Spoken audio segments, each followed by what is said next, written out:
This video today is about diffused specular highlights. That's just a jargon term, let me explain it. A specular highlight is simply a reflection of the light source in the subject. We get them all the time. We can never avoid them, unless of course we're shooting on a very, very dull day with no clearly defined source of light. Or in the studio, we don't get them if we're doing bright field lighting because there's no reflection for light source because the light's going through the subject. But for everything else, we've always got a specular reflection. And normally we don't like it because it detracts from the image. A diffused specular highlight doesn't get rid of it because that's impossible. What it does do is it makes it much, much bigger and much more gentle. And the whole idea is that you can see through it the subject beneath it. Now, what we're going to be shooting today is what we shot once before, which is this little pack of sweet things. I'm sure it's a wonderful product. I'm sure they taste absolutely delicious. I'm not knocking it. I wouldn't know personally because I'm diabetic and I can't eat the things. But it's not the most exciting product or the most exciting thing to photograph, and that is really what makes it good. What makes it good is that first it came with a plastic cover, and that plastic cover, now removed, is absolutely horrible to light because it's impossible to completely get rid of in the way that we'd like to. We can photograph much more interesting things, and I will show you some more interesting bits a little bit later on. So how do we achieve a diffused specular highlight? Well, we start off by having a light source that is much, much bigger than the actual subject. My view on this is that it needs to be at least 3 times bigger than the subject, and bigger than that is better. If we photograph, for example, something that's convex in shape, it's almost impossible to get it absolutely right because the light would have to come from, a massive number of different directions, and they don't make softboxes that big. I keep referring in this bit to a softbox because a softbox is what I'm using today, and a softbox is the easiest way of doing it. It's the most convenient way of doing it. It doesn't always provide the best results, but it always provides decent results. There are other ways of doing it. Now, let me show you first of all how the theory works. We have a light source. Doesn't matter what the light source is, it's all the same. The light comes in at an angle. It hits the subject, and then it goes away again at the same angle. The angle it hits the subject at is the angle of incidence, and the angle it leaves the subject at is the angle of reflectance. Now, that's pure theory. That's where the point source of light, with something as big as a softbox or whatever we're using for this, it's not quite that simple because the light is coming from multiple angles. But we can get around it. Back in the day, in the bad old days that I really don't want to go back to, before we had digital, before we even had Polaroids, we used to have to work out what the angle of incidence was. That would tell us what the angle of reflectance was, and we had to position the camera where the reflectance or the reflected light didn't hit the camera lens. That was not difficult. We did it all the time, and with practice we got better. But with digital, it's so much easier because all we have to do with digital is to look through the camera viewfinder or the screen on the back of the camera, whatever we're using, and then make adjustments. We don't even have to take any photos. In a perfect world, you'd have an assistant to change the angle of the softbox for you, and they do it very, very slowly, and you tell them to stop when it was right, and you then be in the right ballpark. You then make a final adjustment. If you haven't got an assistant, you can do it just by trial and error. It's not difficult. Try it, have a look, not quite right, try it again, rinse and repeat, rinse and repeat, rinse and repeat. This may demonstrate it better.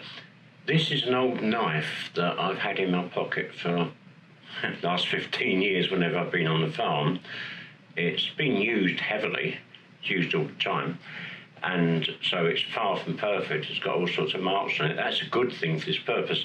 Now here, I'm not moving or adjusting the angle of the softbox. I'm moving and adjusting the angle of the subject, and you can see the effect.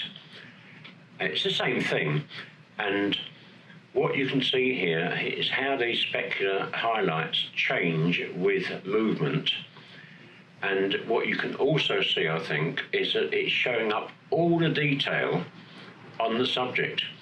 Good things, bad things, bits of dirt, scratches. This method does not just create a bland result, it creates a pretty accurate result as long as you get the angles right. Now, we do have, as I say, we do have other options. I'm using a softbox because I've got one. If you haven't got one, or you haven't got one that's big enough, what you can use is, well, there's a couple of choices. What you can use is a large sheet of white card, and you would simply put that in whatever position the softbox would be in if you had one. Now, that's a bit of trial and error, and it's a bit of a faff because you've got to find some way supporting the bit of white card, but it's perfectly doable. And if you use that method, all you would do is reflect your light source off of that piece of card, the reflector, onto the subject until you've got it right. If you haven't even got that, then as long as you've got a big white wall, that will do as well. Now, a big white wall can act as our light source, our reflected light source. Now, the obvious thing that you're going to say to me is, well, that won't work because your softbox is always at an angle. The wall is perpendicular, it's at about 90 degrees to the subject. But yes, you can do it. All you have to do is put a light right up here, pointing down onto the wall and then bouncing, and the reflection then bounces onto the subject. Again, bit of a faff, but it's something that we've all done in the past when we haven't had the right tools for the job, and it works perfectly well.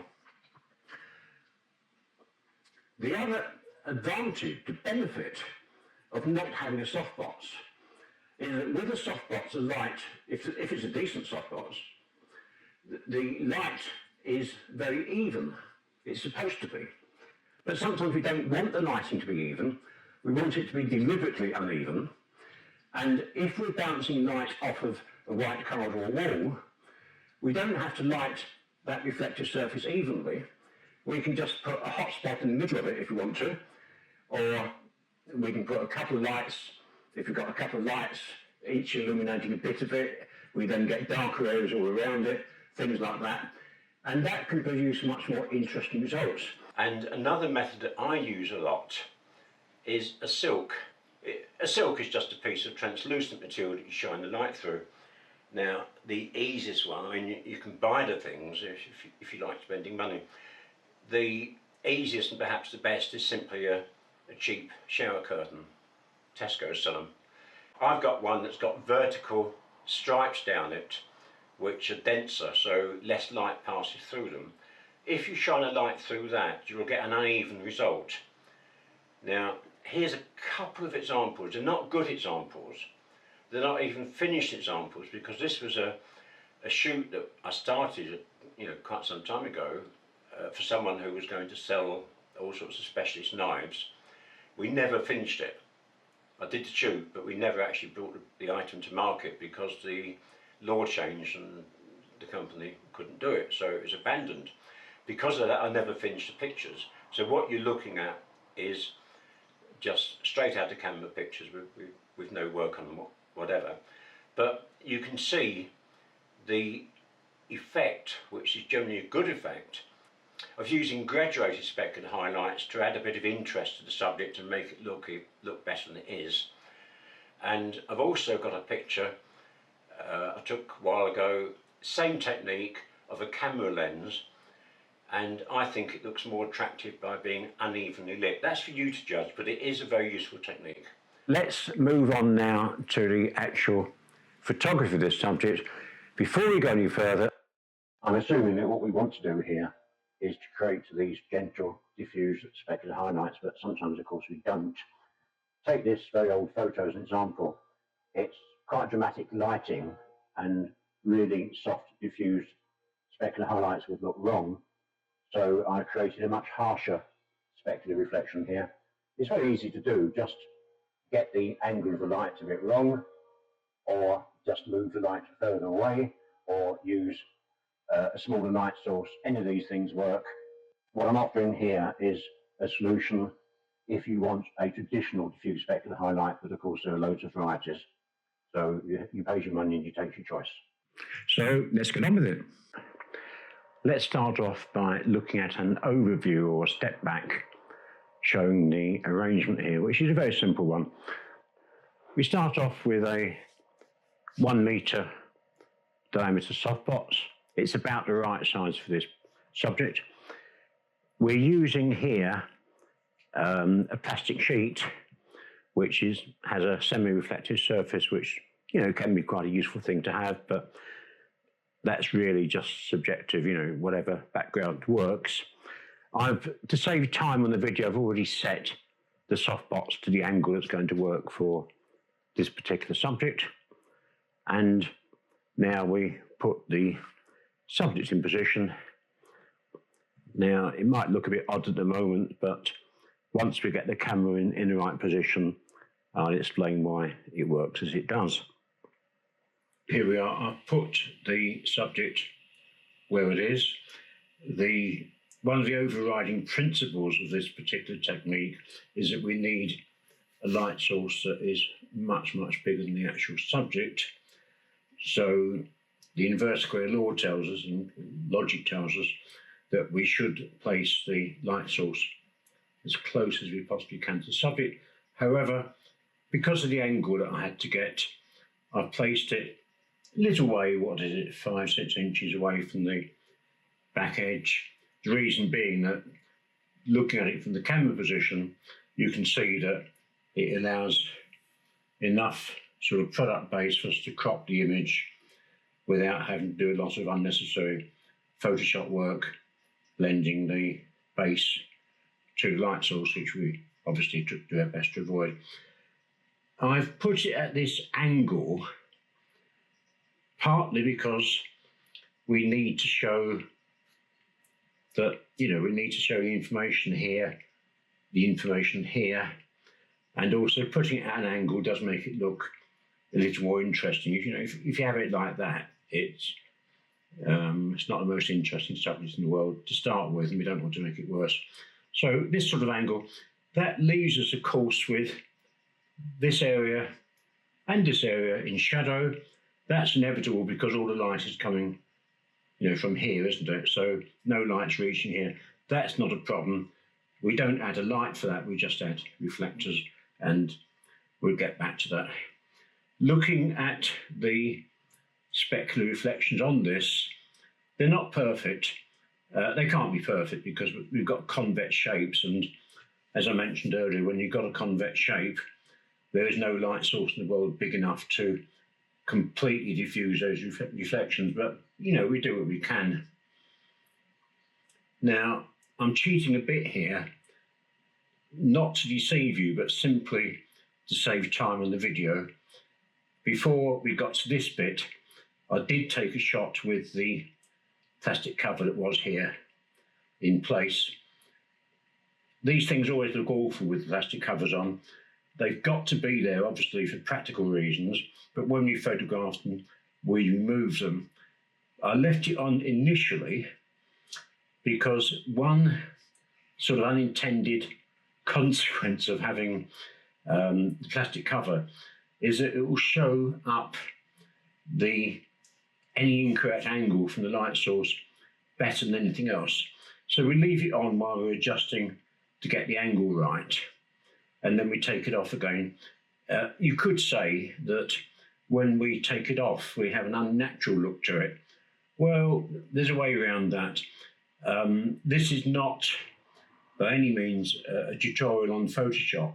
We deliberately avoid all post-processing work for these lighting challenges, but just a little useful tip that you might find handy.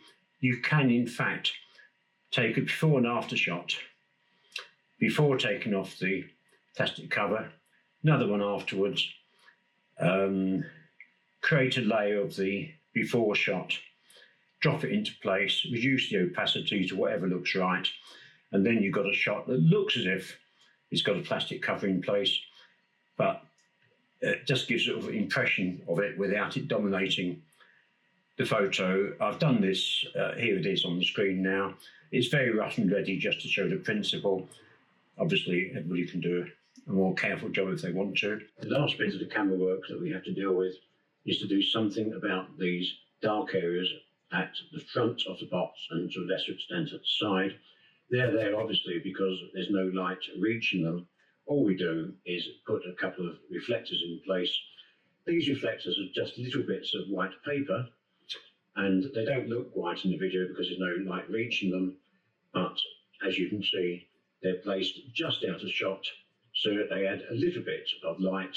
We're not trying to equalize the light because that would look unnatural. We're just trying to make it look as it should.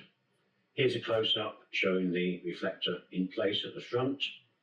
It's made no difference really to the sort of overall look of it. And here's a shot showing before and after. Before, of course, is on the left. Very occasionally, we use this technique to light part of a much more complex subject, in which case more than one light is needed. Here, you can see there's a soft box creating a diffused specular highlight on the underside of this flash head. And I used to do all sort of cylindrical shapes this way because it's the obvious way of doing it. It looks quite pleasant.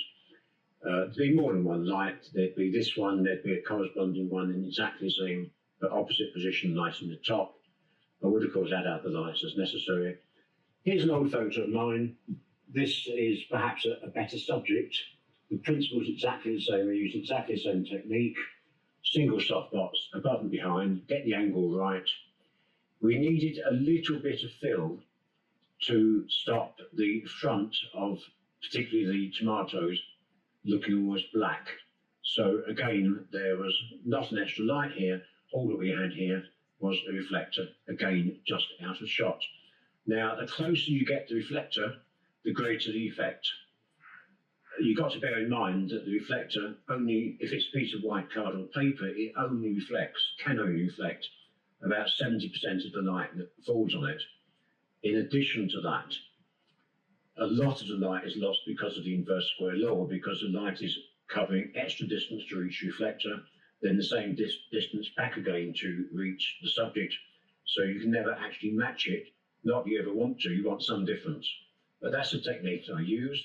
That's the technique that I use all the time. I don't think I've ever found it necessary to actually add a fill light when creating diffused specular highlights. So that's about it. Over to you. Take your own shots.